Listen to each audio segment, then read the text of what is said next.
Okay, Jambo, fellow adventurers, this is Mike Dooley with my new and already dear friend Lorna, and we'd both like to welcome everyone to the call. This call will be recorded. It's being recorded right this moment, and we will post the link to the recording should you need to leave partway through on our Facebook pages and on our respective websites.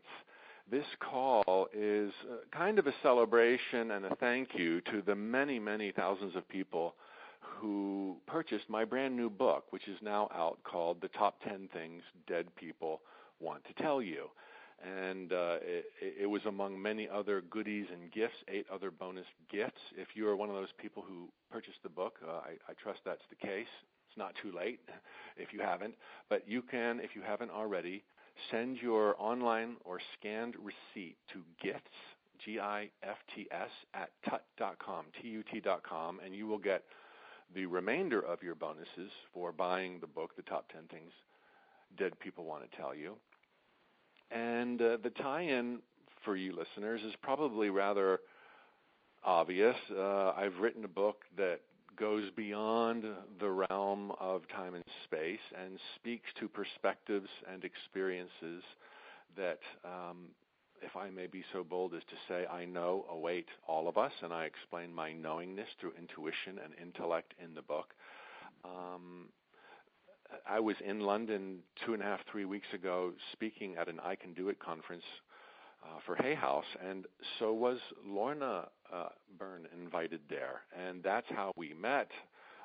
My people talked with her people, she talked with me, and I talked with her, and we talked about collaborating, because one of the things I found so wonderful about Lorna was her genuine interest to kind of get the word out without putting a price tag on it. She understands, as I think my followers or readers do, that this is not an agenda-driven phone call. We will share it freely with all other people as we do the bulk of our work. I will also like to point out that Lorna, just like myself, does not typically ever give private readings. I know many of you will be asking or wondering about that later on, but she does, during conversations like this, open up and is happy to take personal questions, whether it's about the planet or humanity or your recently deceased loved ones. And she will, to the degree her angels provide the answer, give what she receives. And neither do I give private readings or anything like that. I'm not nearly the psychic or the channel that Lorna is. But both of us kind of have chosen to reach as many people as possible with what we feel and discern to be the truth. And I do it through the notes from the universe and my now 10 books. Lorna is doing it with her speaking and her books. So that's kind of what you've all gotten yourself into, and Lorna and I are both really excited about this. I'd like to welcome you, Lorna, to the conference call and allow you to maybe say anything about yourself or your gifts that I haven't touched on before we go into some of the wonderful questions that people have posted and that I have consolidated here for you in this hour. Welcome. Well, I just have to say to you, I welcome you, Mick, to be talking with you again. And to me, it's like as if we're talking over that table, in that conference room when we were at I Can Do It. Just about myself, for any of your listeners that don't know, I'm dyslexic. I can read a bit, but not very much.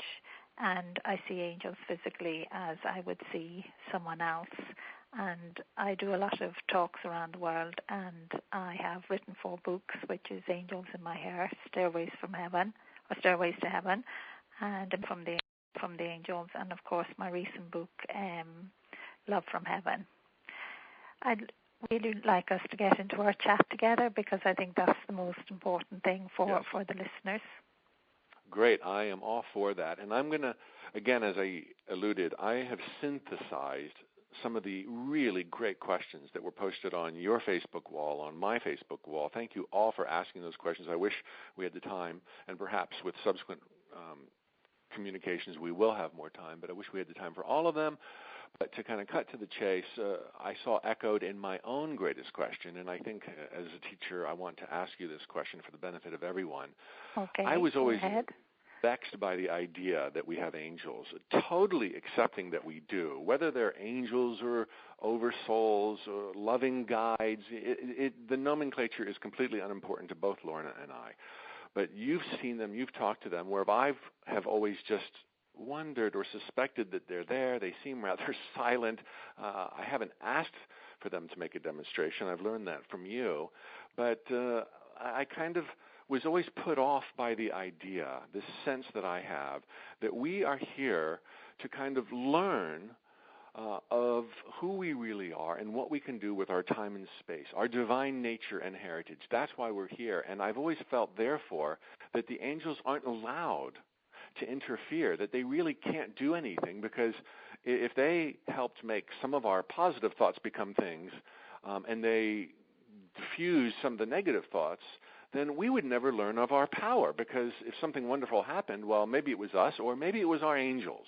And so I felt like, no, I can't even call on my angels, because that would defeat the purpose of me being here, to learn of my free will and what serves me and what doesn't serve me. So could you speak to the simple question, can our angels really help us without interfering with the lessons we came here to learn? Yes, I believe your angel can, because, you know, your guardian angel is always constantly talking to you, and they're just guiding you. It's like when you're making a decision, you know, you don't know whether to go left or right, and they're all of the time, you know, giving you the hint. They can't overstep your free will, but just like when I was talking to you and saying, why don't we do something together, you know, to get the messages out there, you could have said no, but your guardian angel was whispering into your ear, telling you it was a good idea, you know, in that way, but you could have still have said no. So they're all the time there guiding us. Well, you had said exactly these type of words when we were together a few weeks ago, and it kind of got through to me, and I think you conveyed it really well. We have inner resources, inner faculties, intuition, hunches, and sometimes I think what you were saying is those hunches and intuition can be emboldened or planted as seeds by our angels who love and adore us, and who are, from talking with you, always actively out there in pursuit of our highest interests, and if you want to call it, whispering in our ears, giving us bright ideas. And I guess the faculty we have to learn is to end up trusting those inner nudges and those whispers, and in that way, they can very materially be involved in our lives. Correct? Well, they can help. They can help to guide us, you know, in the right direction all of the time. You know, but we do have this human fault. We don't want to listen. You know, we have the human fault that we doubt, you know, what we actually feel is right. You know, and at times then we kick ourselves and say, oh God, I knew I should have gone or done that. You know, in that way. And I suppose that's the way you can learn to listen to that inner voice, because that inner voice is your guardian angel.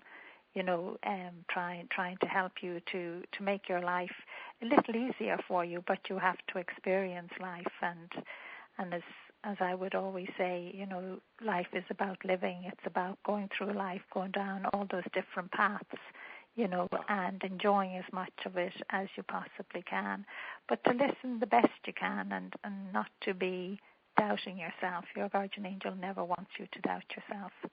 Right. Well, some of my readers must know, because I'm not quiet about it, I don't like to read at all. I hate to read. But when you gave me your book in London, Angels in My Hair, it must have been an angel whispering in my ear. I was like, this is one I've got. And I did read it. And what I'd like to convey to others who may have the same hesitation as I did even till recently about, you know, can we call on our angels? Just realizing that they are there opens the door.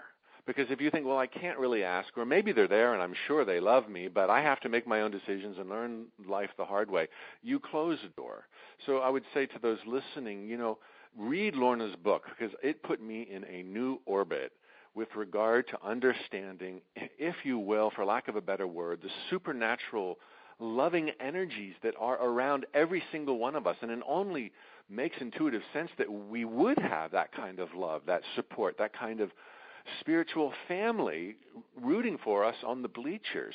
But knowing that and saying, yes, I'm not alone. Yes, they're whispering in my ears. They're emboldening my confidence. They're sparking new ideas. That to me was like, yeah, then it's okay, because then I've instigated it by saying, yes, I know you're there, and here's the next question I have for you, or here's the kind of guidance I'd like to receive from you. And so thank you for that book, and I know I'm one of millions that have read it and have been touched and moved by it and see the world differently because of it.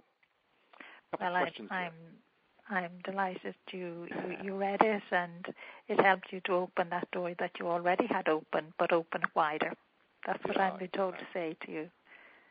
Oh, thanks, angels. We're going to hear a lot more from the angels, and I will be taking calls. But just I want to get through some basic protocol and some, to me, fundamental questions and answers that can kind of clear the way, pave the way for a truer understanding of the messages we'll be receiving in just a second.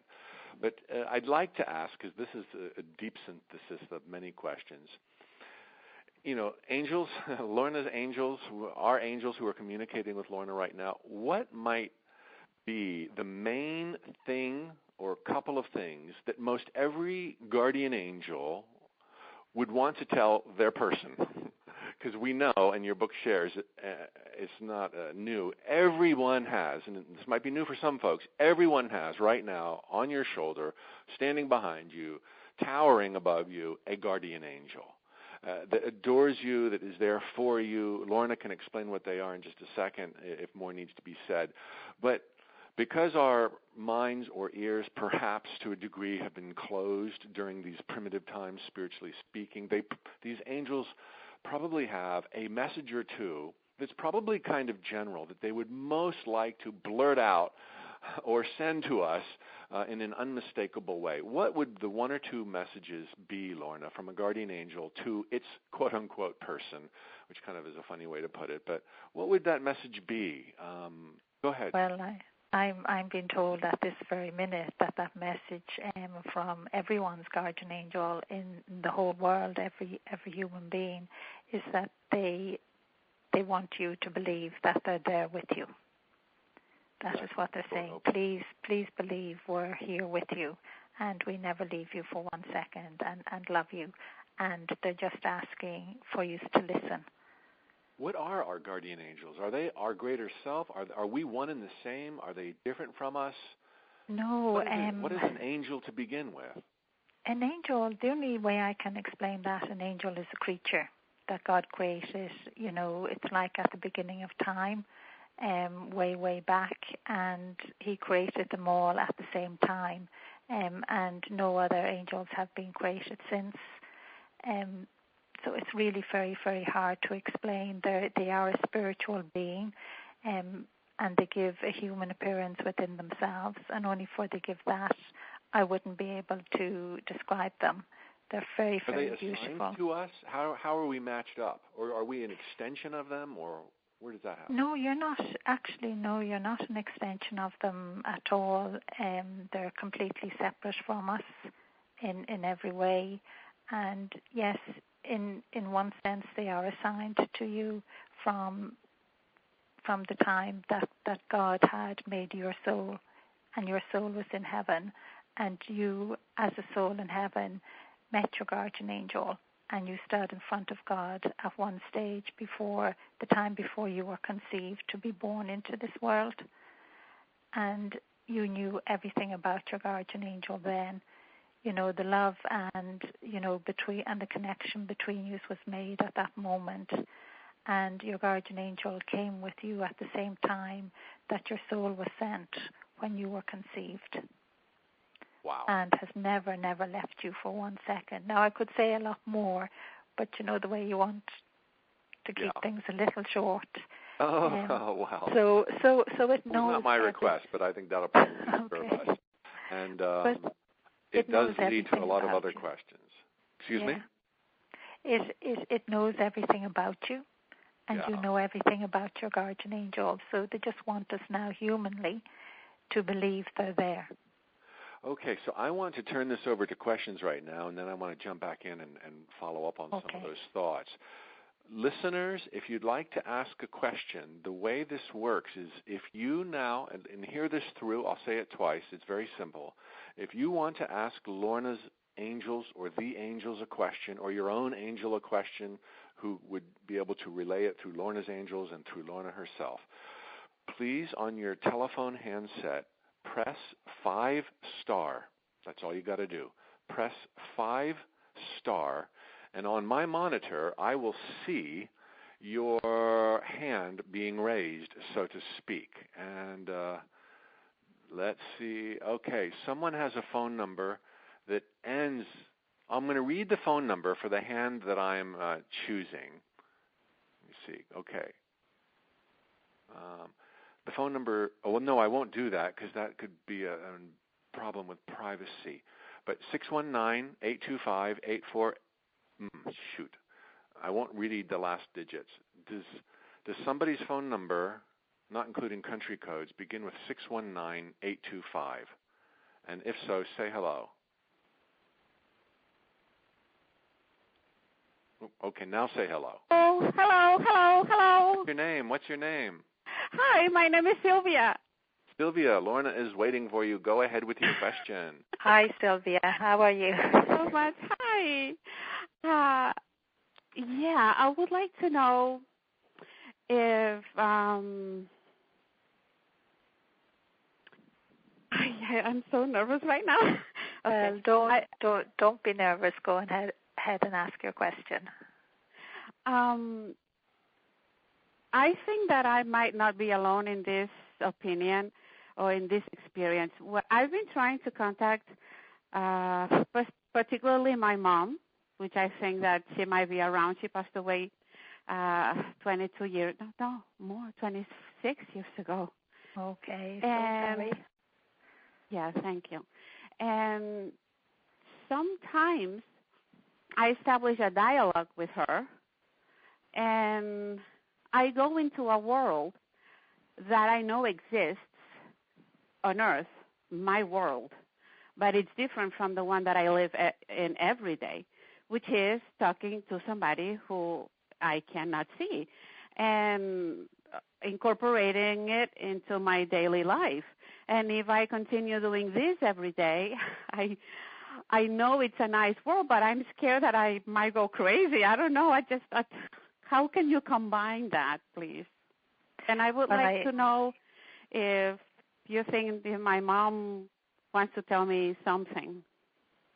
Well, I'm very interested in combining and making it part of my daily life for the rest of my life and not feel weird, but to grow into it, because I've tried it many times, but at some point I stop. And I stop because sooner or later in the middle of the conversation, I tell myself, what am I doing? There's nobody here. Okay, so then I start feeling let weird. Lorna answer. Yeah.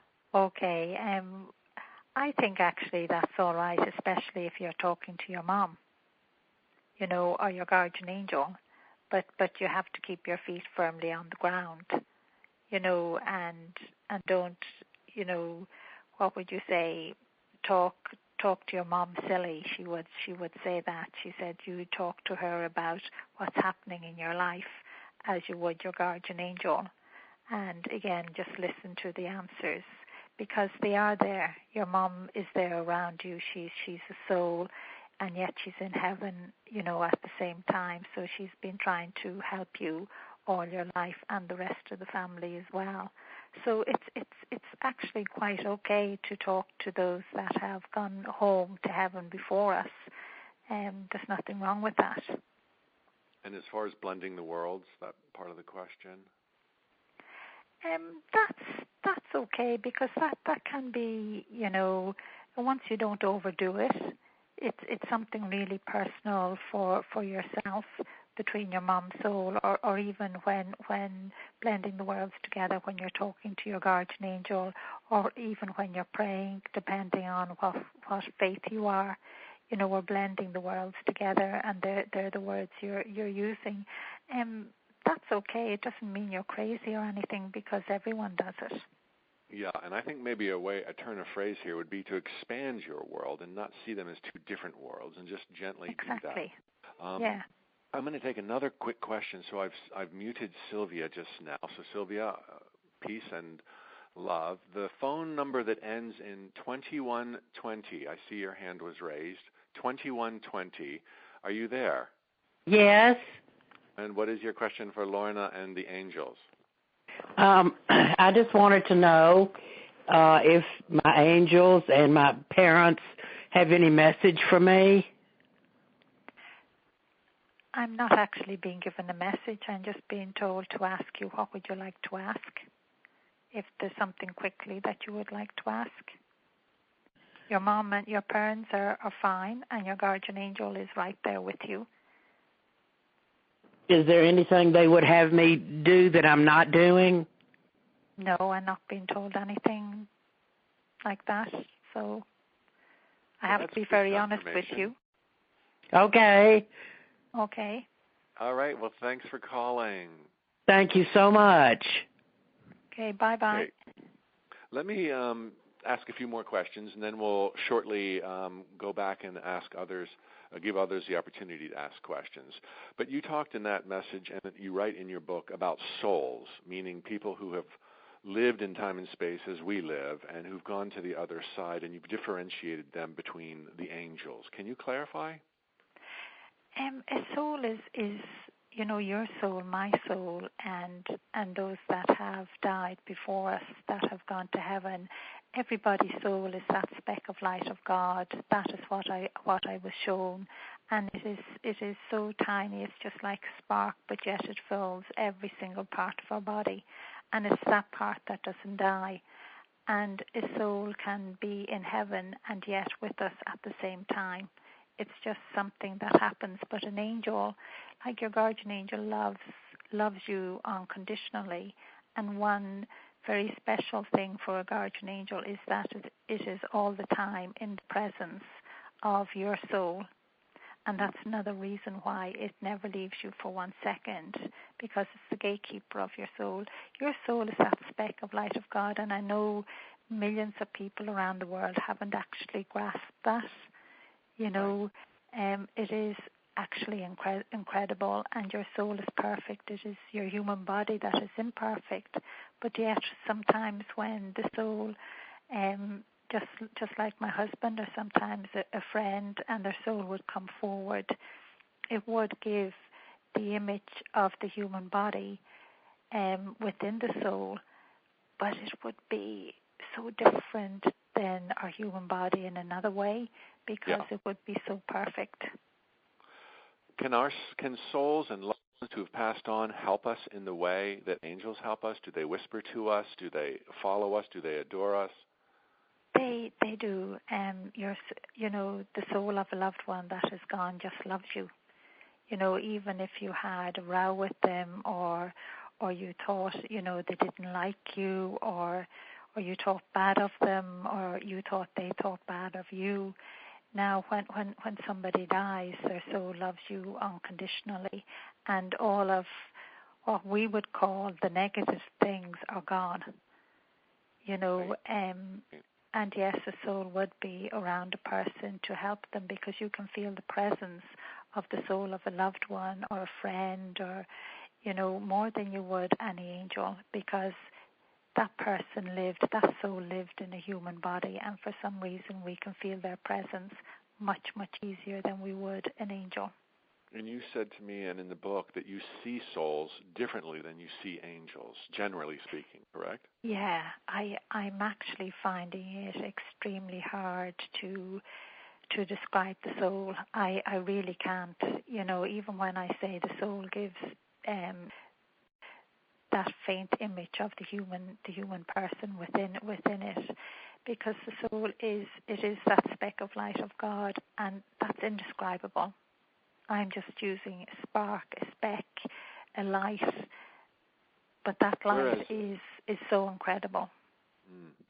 Whereas with angels, you see often a lot told me that when you saw me, of course there was the shaft of light that was my guardian angel, but you said angels, extra angels, unemployed angels who are not permanently assigned to somebody, will also hang around living people offering their specialty. And you said I had 2 sentry guards on either side of me standing behind me. And I'm sharing this with everyone so you can speculate as to your own team of angels. You said that they were wearing kind of like a uniform. They were kind of protectors. They were maroon-colored uniforms, and I asked you why, and you said that they wouldn't say why other than perhaps the nature of my work, which I thought all of that was fascinating, a sense of style on their behalf. And so you see different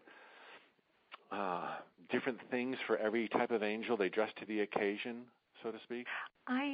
No one has actually really ever asked that question in the way you've asked it, and I do believe that happens on different occasions. Angels would be dressed in a particular way, so I do think it is for that occasion, for that, it was for you for that day. And I'm even asking, are they still with you? And I'm being told yes, but they have come and gone. They have gone and they've come back and they've gone again and come back in that way. So you must have asked for some particular kind of help within your work, and your guardian angel has allowed them to come around you when you actually need that particular kind of help. Mm-hmm. But your guardian angel can never leave you. That's one angel that will never leave you for 1 second. Right. One more question, and then I'm going to open it up to those who press 5-star, and that will mean your hand is raised. If you've already done it, don't do it again, because that'll lower your hand. So if you want to ask Lorna Angels a question right now, press 5-star. I want to ask you something I did ask you then. Do our angels have personalities, a sense of humor? Do we cut them up with laughter when we say something silly? Do they burst out laughing? Are they disappointed sometimes? Tell us about that. Well, I have never seen I have to smile an angel disappointed with someone. Never. And to me that is a good thing. But yes, angels have great humor. I often watch them mimicking us, joining in our laughter and our fun, and then I would often watch them, trying to cheer somebody up, as well, trying to get things to happen around them, and putting a light in front of them, and, touching them and all of that. Angels have great sense of humor.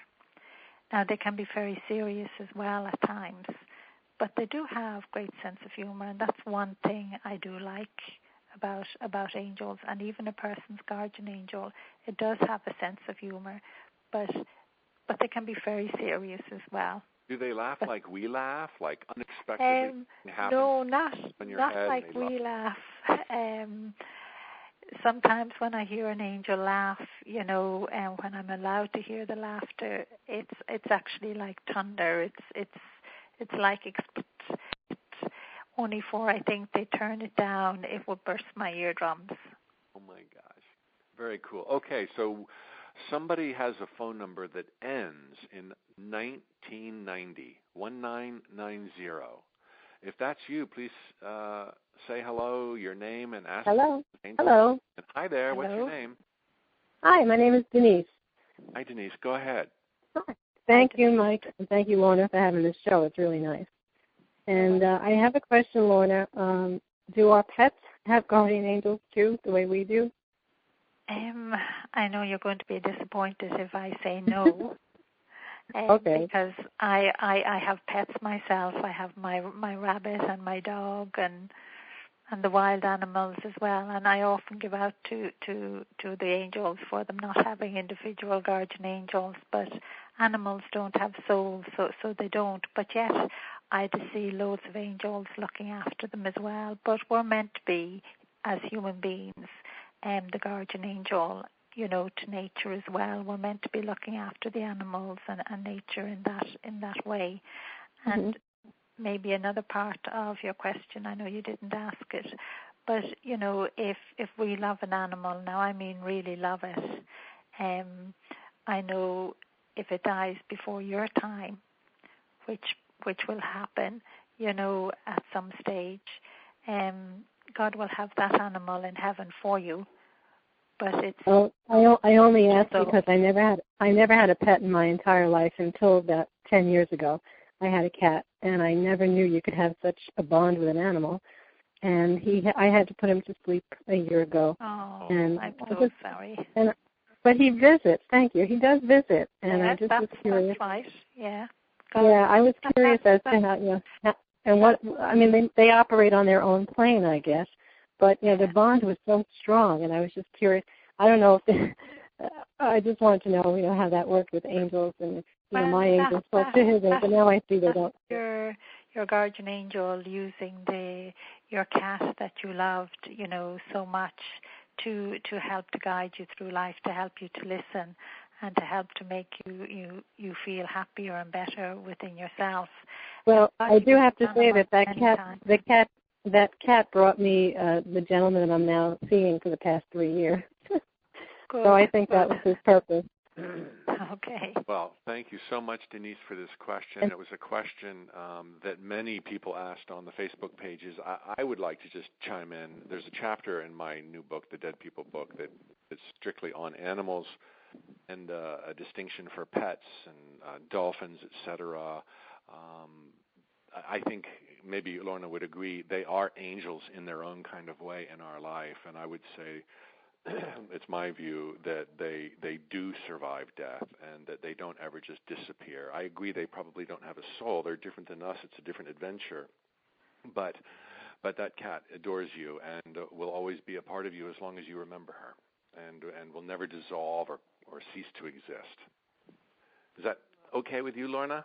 Yeah, that's fine, because your pet is in your heart, Yeah. And as I said, if you love it so much, God will have it in heaven for you as well.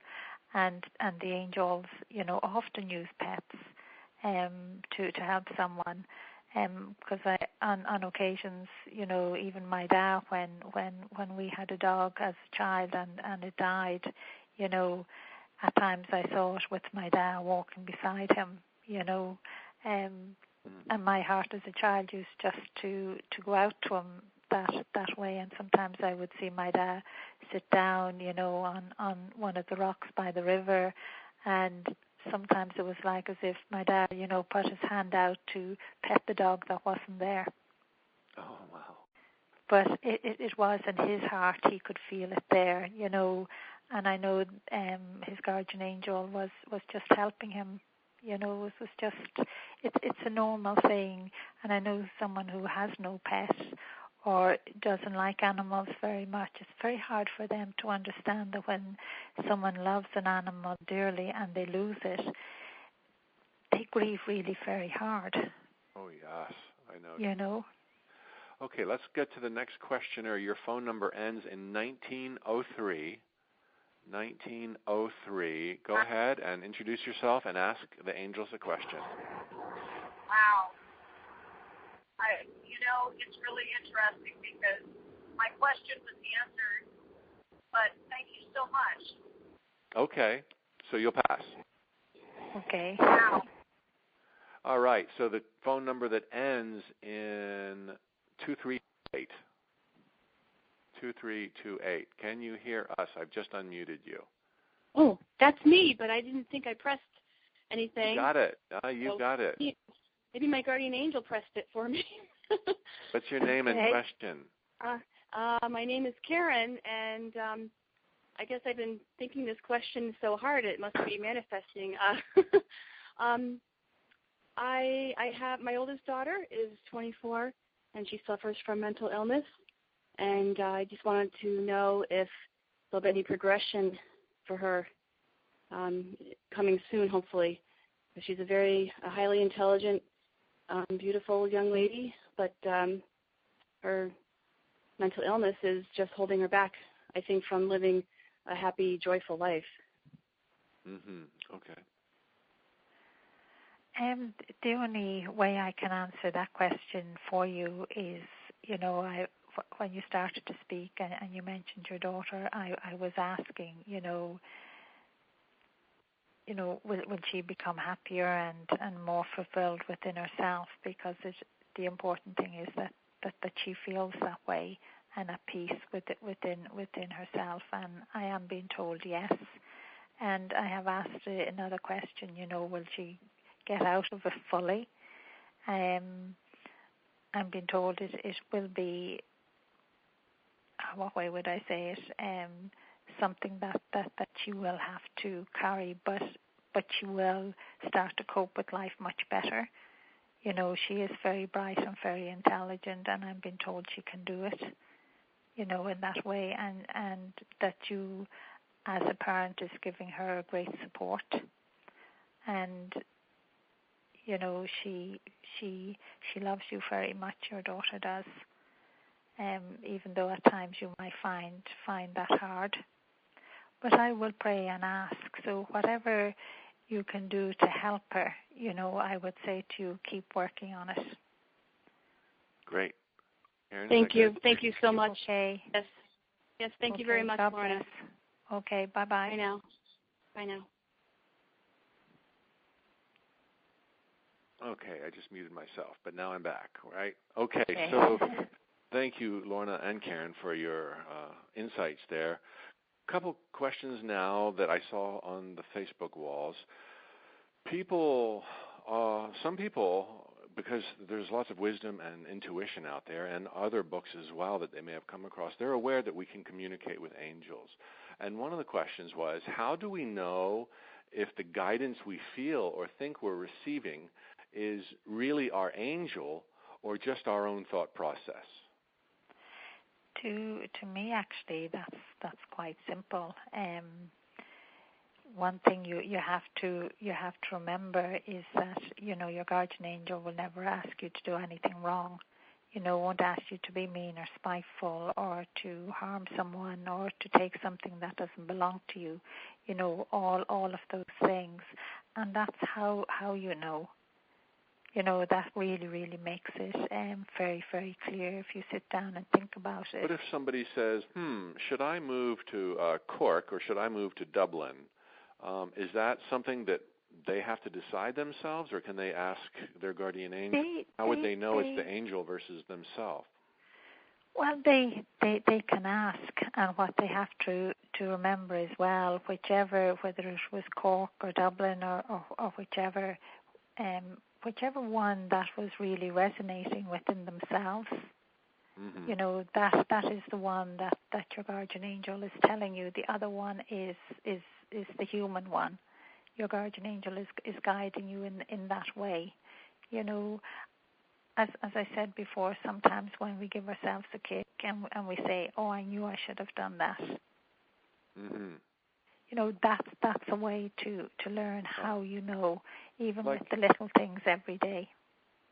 I like to tell people, wait until you really know. And if you don't know, that means something. That's kind of a knowing. And I think when you really know, not only is your intuition on board, but it must be lining up with your angels, because there are times when we're faced with a fork in the road and we just know what the right answer is. And when we have that kind of clarity, we can probably rest assured that all of our energies are in alignment. And the other thing is that even if you go in the wrong direction, your guardian angel will help you to, get back on the right road again. And again, it is listening as well and knowing as such, that as well. If someone's made a decision right now listening and you're like, I don't know if that was right, and now I'm 3 months into it and I've moved out of the state. It's like in that instant that you made the decision, all of the elements realign, and they're making the absolute best out of the decisions that you have already made, which doesn't mean you can't, in some cases, unmake them. It might be difficult, but maybe if that's where your intuition and total feelings and alignment are going, then maybe unmake them. But don't think that you have to undo something because everything has a yes or no. Yeah, and never think it's a waste of time. Good.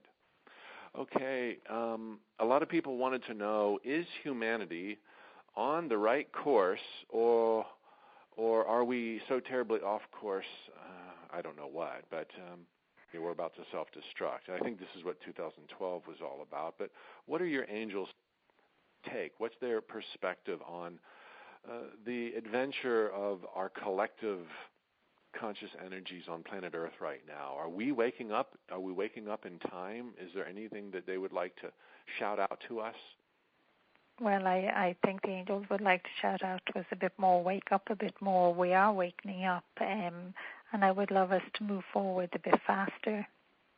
You know, that is one of the things that so many of us are afraid of is, you know, the spiritual side, you know, sometimes what we call the supernatural side, but that's what your soul is, that's what God is, that's what the angels are, you know, and that is what, you know, our loved ones are, you know, they are spiritual beings, they're the supernatural, and I think it is, we are opening up more, and I do believe we are going in the right direction, and then we suddenly go in the wrong direction, and then we turn back again, you know, so to me there's great hope there, you know, all of the time, especially like when I'm hearing from you know, young children even saying now, you know, that they believe in their guardian angel, where for such a long time I didn't hear that, you know, and hearing from, you know, so many people of different faiths, you know, and even those of none, even the cynics, you know, all asking questions, you know, and, you know, even when people get angry and annoyed, you know, in their questions when they're asking or they're saying it's all crazy, you have to remember, you know, the whole world at the moment is hungry and thirsty to know more, because everybody wants to know that there's more to life. And all that I can say to everybody, there is more to life. You know, we live, we don't die. We do have that supernatural side of us, our soul. Yeah, that's what both of our work is all about, and I'm totally in alignment with everything you just said there. How do you reconcile, Lorna, religion and your views? Because you don't use a lot of religious words that some people do use, but yet you absolutely use others that are kind of aligned with specific religions. How do you reconcile the whole thing? Well, I suppose I reconcile the whole thing is because I see the guardian angel with every single human being, regardless of their religious beliefs or whether they have none. You know, like I have met many Catholics, you know, and I never knew that Catholics, you know, thought that they were the only ones that had guardian angels until I had, you know, written the first book and it got out there. I was quite shocked, you know, and then even discovering sometimes that, you know, so many people never realized that they had a guardian angel, you know, and people have different religions saying that to us. You know, so your angels aren't trying to convert anybody into a certain... No, not at all. God doesn't do that. No. Okay, many people asked questions about specific other people, and we all know how the adventure of life embroils us and entwines us with the bliss and other emotions of other people that kind of magnify how we're feeling, good, bad, and otherwise. And so the question emerged, can we reach out and perhaps in some cases influence other living people through our angel and or their angel? Yes, I do believe that. You know, you can ask your guardian angel to ask someone else's guardian angel you know, to help that person, or you yourself, you know, maybe having a cup of coffee with somebody, you know, and you know they don't believe in God or angels or anything in that way, and you just pass comment, you know, that, you know, your guardian angel helped you today, or you know, you got that message, you know, just something really simple, because in you doing that helps to open the door for somebody else, you know. Yeah. Because again, people are afraid. Okay, last question before I take questions. Can angels physically intervene? Can they move solid objects? Can they become visible and deflect the attention, unwanted attention? You know, if we're walking down an alley and some people with ill intent are spying us out and they want to, you know, take our belongings. Can angels intervene physically in any way in our lives? It's on very rare occasions. The angels will, though, give you a feeling, or sometimes, might, when you're passing by someone or you're coming towards people, might give you, the feeling of feeling uncomfortable, and you should actually go the other way in that way, or, cross to the far side of the road. They seldom will move something. It's only on a very rare occasion. In that way, but angels, yes, will appear to people, but sometimes people don't recognize them at all. I always tell the story about walking through the college in Maynooth, with Angel Michael, and he was dressed like a priest, walking beside me, talking with me, and the two priests they were walking towards us. They said hello to Angel Michael. They said good morning, Father, to him. And they ignored me as if I was completely invisible. So oh my God. I have to, they do on occasions. And you have to remember, all around the world, people at different times, usually within extreme circumstances where a tragedy has happened or something like that, an angel has appeared in human form and then disappeared. The person doesn't know where they went to, or no one else noticed them, or things like that. So they do help us, But I always say to somebody, if you see an angel and it is giving such a human appearance, it is so perfect. Mm-hmm. I have to smile Always at that. Just so perfect. Okay, the person who has a phone number that ends in 6183. Your name and question for Lorna? 6183. Hello, my name. Hello. Hello. Go ahead again. Yes, my name is Cynthia. Cynthia. And about 8 months ago, I met someone from another country. And we fell desperately in love.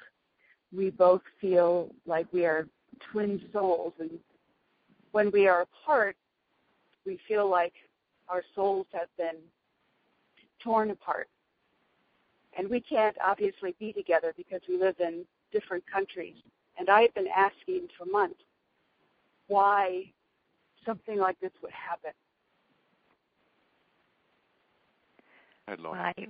Why you would fall in love with someone that is on the far side of the world? Why would we be brought together for a short amount of time only to not be together? Because love is very precious, and both of you have felt love and felt it really, really deeply.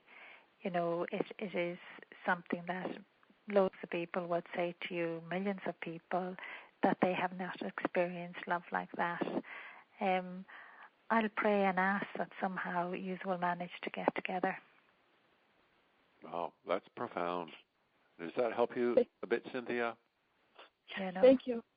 Basically, it was worth it. Okay. However great the pain, the love that you're now experiencing is so precious and rare, it was worth the price. And that will become clear one day, even though today it seems like pure torture and you'd rather have not loved. And I say that to people who ask about setbacks or when problems happen. It's like there is no real problem that doesn't ultimately, given our eternal nature, set us up to be greater than we even knew we could have been before. I'd like to ask another question. I'd like to let another person ask a question. Okay. Your phone number ends in 9088. 9088. Please introduce yourself and ask away. My name is Jane, and I thank you. First of all, thank you both. I have read both of your books, and they have helped me immensely. And I mean to carry on. This is all new to me in many ways, but in many ways it's kind of like an old story. I have what I consider to be a question not only for my own guardian angel, but for somebody else's. I have a friend who, through really no fault of her own, has ended up in serious trouble with the law. I'm not really going into specifics. You can breathe. But she has a choice. She can either take a plea bargain, which will allow her lawyer to plead with the prosecutor not to put her to jail. She's fairly ill. Or she can go fight. I am asking you. Hello? Hello? Go ahead, Sorry, Jane. You're still on. Okay. I'm asking whether She should take the plea. her angel and my angel could get together. Her reaction to all of this is, if I take a plea, I'm lying because I'm saying that I was doing something wrong and I did not do it. The problem is that if she goes before a jury, she is facing the possibility, if not probability, of a great amount of jail time relative to her world. If she takes the plea, it's a month. Well, I'm just being told what is being said is that the guardian angels are working. You have asked your guardian angel to ask hers, even though her guardian angel was working on it already, to help her. And she has to remember her guardian angel loves her unconditionally, regardless of what has happened. What I'm just being told is for that she's actually to listen to her lawyer. She's to take her lawyer's advice. He's already giving her, he's actually telling her, the best way to go already. She has to make that choice. She actually knows it herself. You can both go to bed tonight knowing you've made a profound difference in somebody's life. Well, thank you so much, Jane. Thank you, Jane. Let me ask another question or two here, and we still have time for a few more caller-inners. Maybe you've answered this already, Lorna, but oftentimes we speak of people being angels, animals being angels. Do angels, in the context that we're speaking of angels, ever live among us? Not guardian angels, but unemployed angels. And just so you know, listeners, Lorna said that there's countless angels who are not assigned to a specific person, and she lovingly calls them the unemployed angels, who to and fro and dart back and forth to those in need, and they develop their own specialties, the unemployed angels who also love us and who show up all the time. That's why one person might have 12 angels surrounding them at a certain time in their life or more. Do they ever live among us? Could they be the office worker or the quiet soul down the street or the billionaire in Moscow or whatever? I'm being told to just say to you, no. And I know you might be disappointed in that. But that's fine. That's like the pet one. I think there are angels. Yeah. They're angels, but just not that kind of angel. No. And they're good, and they have love in their heart, and they're trying to do the best in the world they can, play their part. But the angels do love when we say, when a loved one dies or a child dies or your granny, they do love us when we say, our loved one is an angel in heaven, but your loved one is a billion times more than any angel. Because a billion times more than any angel. Yes, because your loved one is a soul. We are more than any angel by billions of times because of that. And that's why the angels love to be around us. And that would mean our souls now that we possess as living human beings that are with us and on the case all the time and one with us that love us, they are super ultra powerful. Yes, definitely. You shouldn't doubt that another at all. question. Go ahead. No, go on. What did you say? It just occurred to me that, typically, very commonly, and maybe this is a sweeping generalization, when people are thinking of angels, they're thinking of crises, they're thinking of problems, they're thinking, where's my angel? And I need my angel to solve my life. I need my angel to bring me money or my soulmate or whatever. But angels probably, unfortunately, are cast in this light of, fixers of everything or hoped for aid. Yeah. But the fact that we're here, this is not an accident.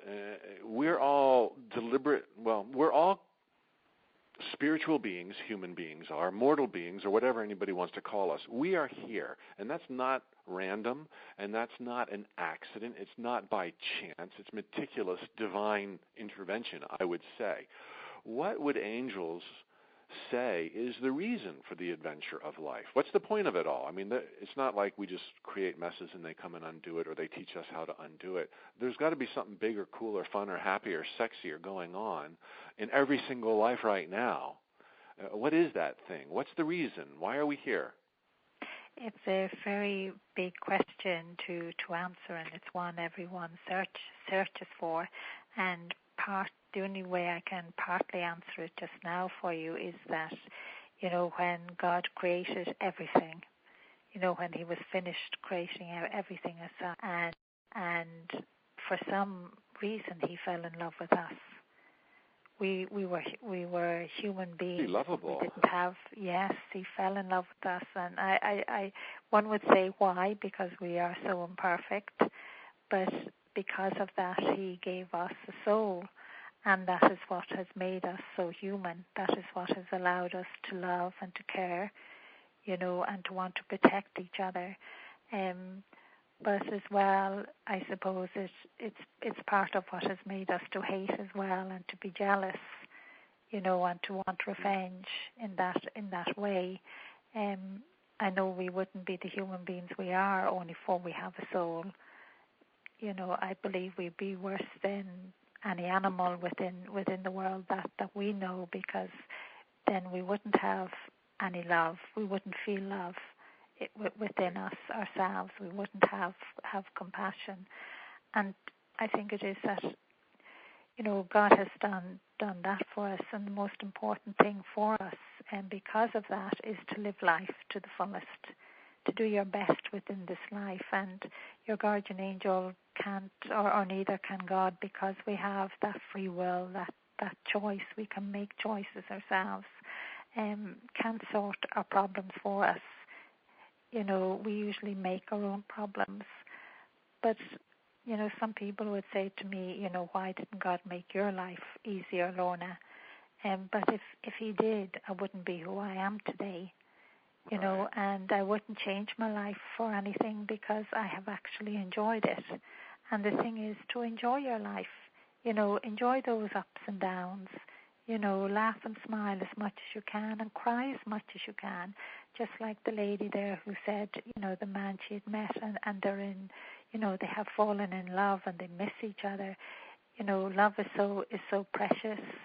It's, even if it only just comes for a short time, you're meant to cherish it in that way as well. So you're meant to cherish life as well, and live it the best you can. And we're meant to make this world of ours, we're meant to grow spiritually, that we become so aware of our soul, so aware of our guardian angels, of everything of the spiritual side, that eventually, which I know will happen, everyone will be able to see their guardian angel physically, just as I do every day, and that we'll get to the stage where this world of ours, if we keep going in the right direction. I know we are not all of the time, and it is a struggle, but eventually, and I'm always in hope of this, that we'll be able to make this earth, our life, like that little glimpse of heaven.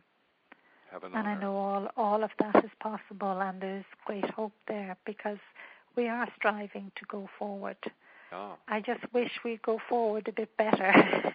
Yeah. You know. Okay, I promised one more question, so let me ask the person whose phone number that ends in 5116, 5116. Go ahead, introduce yourself, and ask Lorna's angels the question. Hello, I'm Nancy, and do angels have names? Yes, angels have names. I have to smile. Like I know the angel Michael and the angel Hostess, the angel Elijah. You know, you can have, your angels can have very, very simple names, and sometimes they can have a name that's quite complicated. Angels' names are usually very long, but they shorten it for us. What's my angel's name? I don't know your guardian angel's name. You're going to have to ask that yourself. Oh, and then I've got another. I'm not being given a name for you, so I'm so sorry. Okay, well, Nancy?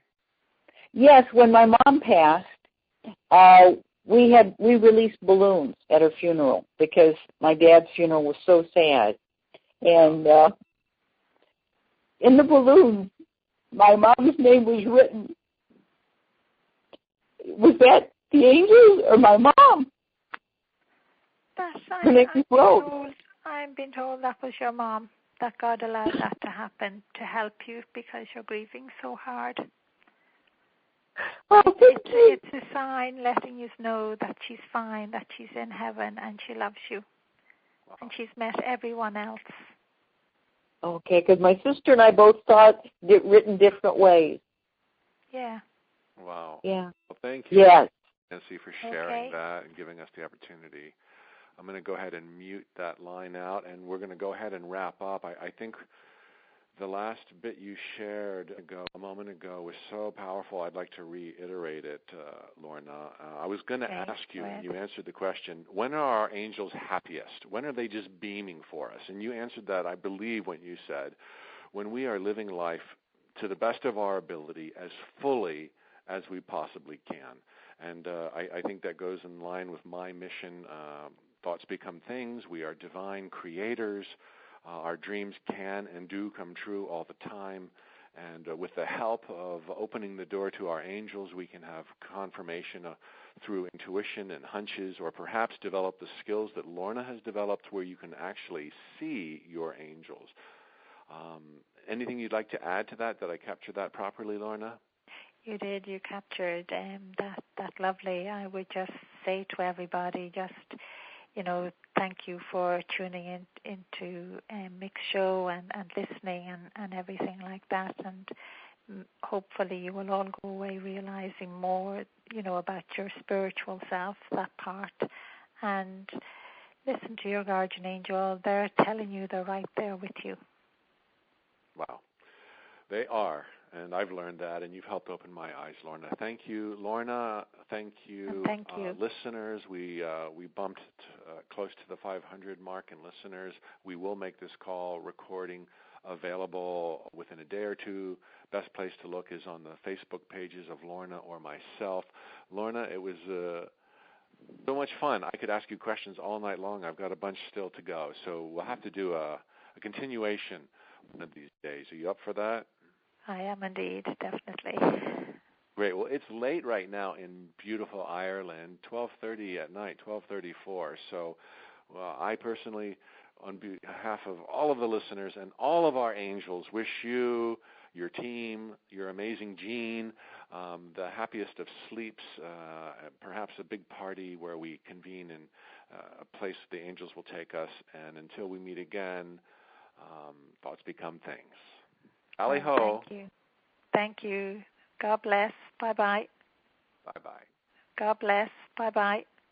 Bye-bye. God bless. Bye-bye. Bye-bye. God bless. Bye-bye. Bye-bye. God bless. Bye-bye. Bye-bye. God bless. Bye-bye. Bye-bye. God bless. Bye-bye. Bye-bye.